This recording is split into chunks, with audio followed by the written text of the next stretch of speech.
What's up everyone, it's Caddy with Money Investing. In this video, we are going to be talking about 5 non-FAANG stocks that I personally like very much. I've covered them individually on the channel before, and here's a list of 5 of those companies that I think have excellent financials and also some decent to good growth forecast for the next 5 years. I will be going over their compounded annual growth rates for the last 9 years worth of revenues, profits, margins. We'll talk a little bit about those, and then we'll talk very little about the balance sheet and the fair values as well. Again, I have done detailed analysis on this company, so you're more than welcome to check out their individual stock analysis, and then we'll quickly break them down from a more technical standpoint as well. So hope you guys enjoyed this video and find it helpful. If you do, don't forget to subscribe to the channel and also make sure that you drop that like button, and also the link to our Discord and Patreon is going to be down below. If you're interested in joining us, there are over 3,600 members that are part of our Discord, and we're talking about fundamental and technical analysis pretty much all day long, along with macroeconomics and stocks and options as well. So links are going to be down below. So this right here is our spreadsheet, and what is the setup? The setup is going to be very simple.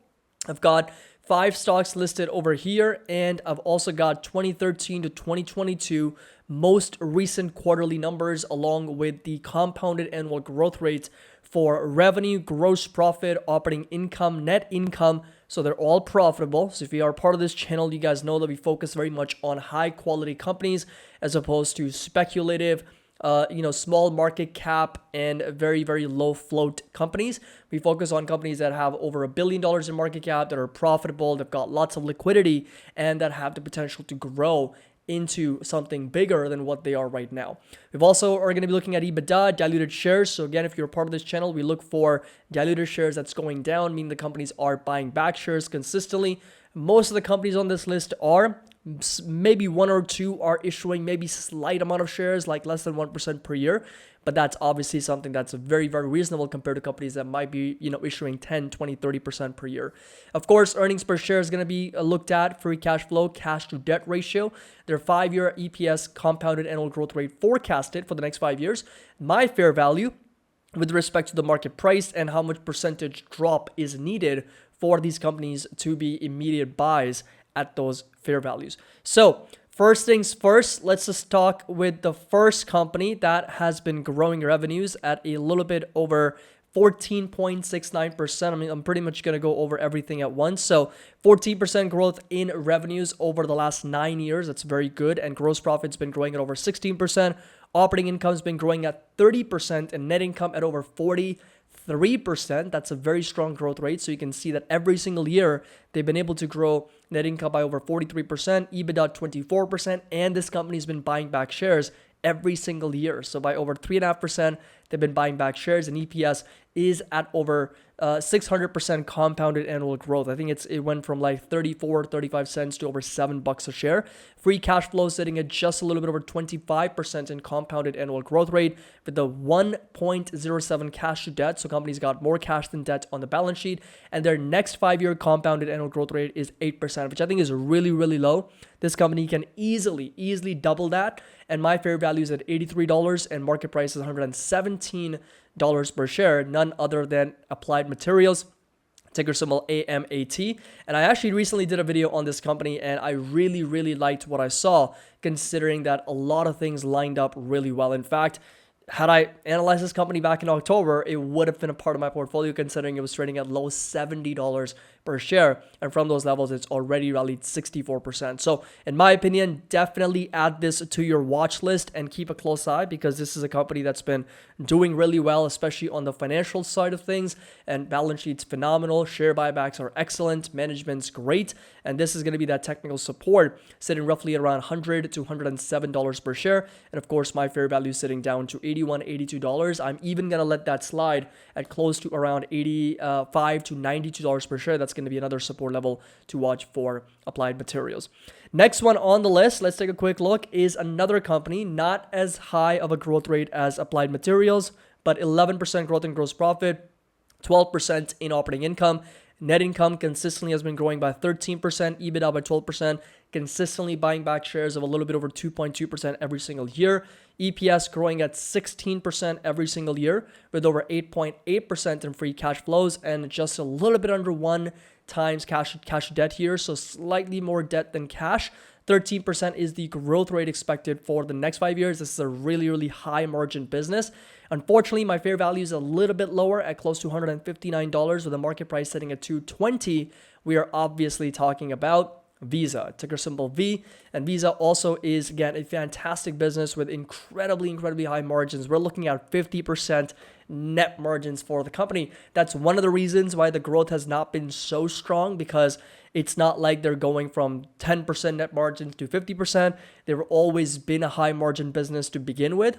And that's one of the reasons why Visa's growth may not be so high on the surface, but the margins are really, really good. And we're looking at, 90% gross margins with over 75% operating margins and over 50% gross margins for the company, right? So if you come down here, you'll notice 49.91% in net margins in 2022, 49.82% in 2021, 48% in 2020. So again, very, very high profitable business. And my fair value is obviously going to be in the low 150s, 160s. So support level is going to be staying put at roughly around $170. That's the more technical support level to watch for Visa. And I'm actually going to be, very much interested in dollar cost averaging, or at least beginning to buy the stock in the 170s moving forward if Visa comes down to that level. Next one on the list is going to be a company that's once again kind of growing at over 14% compounded annual growth rates from revenue from 2013 to 2022. Gross profits over 15.5%. We got operating income at over 17, almost 18%. We got net income growing at 19%, EBITDA 16%. Diluted shares outstanding, again, very, very small amount of shares dilution here, 0.63% per year over the last 9 years, which is really not that much. EPS has been growing at over 18%. Cash to debt. This is actually a company that has the worst cash to debt. Believe it or not, they're only sitting on $200 million of cash with over $2 billion worth of debt. But I do like the growth forecast at over 17% for the next 5 years. And my fair value is sitting at $177. They're currently trading at $219 per share. So I do like what I see, except for the balance sheet. So that's something that definitely is a bit of a concern. The company still has a over 1 current ratio, so they've got more current assets than current liabilities. However, their cash to debt situation is really poor. So I'm going to call it as I see it. So that's something that you definitely want to pay attention to if you are interested in the stock or doing additional analysis. And that company is going to be Charles River Laboratories. This is a biotech early stage company that has also been under the radar for the most part, but Department of Justice did issue a subpoena on CRL, and that's one of the reasons why they have been falling off quite a bit here. They had a pretty big gap down, and of course, because of those reasons, they have been selling off over 16-17%. Obviously, on that day, they were down over 10%, but my fair value is going to be staying put at roughly $177. In fact, they were trading as low as $181, which is pretty much where I would be interested in at least starting a position in this company moving forward. So we're very, very close to that level. Only need another 14-15% downside here for CRL before we can start to look into this stock more seriously from a dollar cost averaging standpoint. Next one on the list is going to be a company that's growing revenue 17%. This is another stock that we have analyzed fairly recently. Very, very good SaaS company, 27% growth in EBITDA, and net income has been growing at 36% on a compounded annual basis. Share buybacks consistent at 1% per year. 38% growth in EPS, 23% growth in free cash flow, 1.46 cash to debt, meaning they've got more cash than debt on the balance sheet, and their forecasted 5-year CAGR is 9.9%, which I think is actually on the low end. This company can easily hit mid-teens, low teens over the longer term, especially if the recent acquisition goes through. And if you haven't guessed already, of course, we are talking about Adobe, ticker symbol ADBE. My fair value is at $248 per share. And right now they're trading at a little bit over $324, making them just slightly overvalued by 23%. Again, I'm not going to be super strict at those fair values, and I don't expect you to be either. So even if they come down to reasonably at that price range, give or take plus minus 5%. So from $240, if you kind of increase that by 5%, we're looking at 260 levels, and the technical support at 275. So I would be very much interested. I actually had Adobe for a very long time before exiting my position, I think at the end of 2021 for a small profit. I'm very interested in kind of starting a new position at Adobe once again. And this is one of the non-FAANG stocks that I really, really like very much, that I want to own for the long term, considering that we are heading into this creativity sort of economy where there's a lot of influence when it comes to creator economy, creative landscape, advertising, marketing. There's just so many things that can be done, and people are moving into this direction more and more.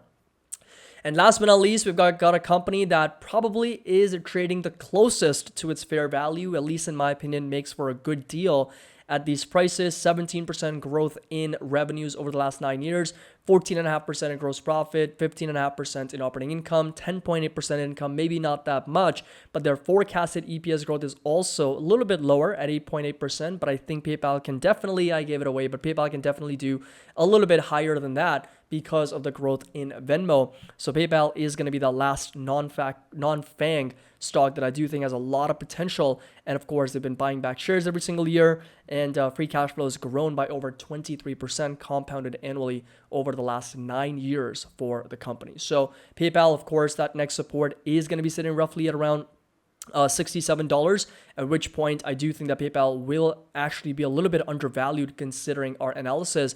And this right here is going to be a level where I would personally be looking at potential swing trades and dollar cost averaging from a longer term perspective as well. And we got a small gap to fill for PayPal over here at the moment. So hope you guys enjoyed this video, a very, very quick yet concise video on 5 non-FAANG stocks. If you want more videos like these, let me know in the comment section down below. I'm definitely going to be researching more companies. I've actually got a video coming out very soon talking about 3 to 5 different stocks that are trading under $5 a share that I really like very much. So there's going to be different video ideas and concepts that I will be exploring and putting out videos on these companies and different types of analysis moving forward. So again, if you enjoy videos like these, let me know down in the comment section below. As always, make sure that you drop a like, subscribe to the channel, hit that notification bell so you don't miss out on any future market updates and videos and live streams. As always, happy investing, and I'll see you all in the next video.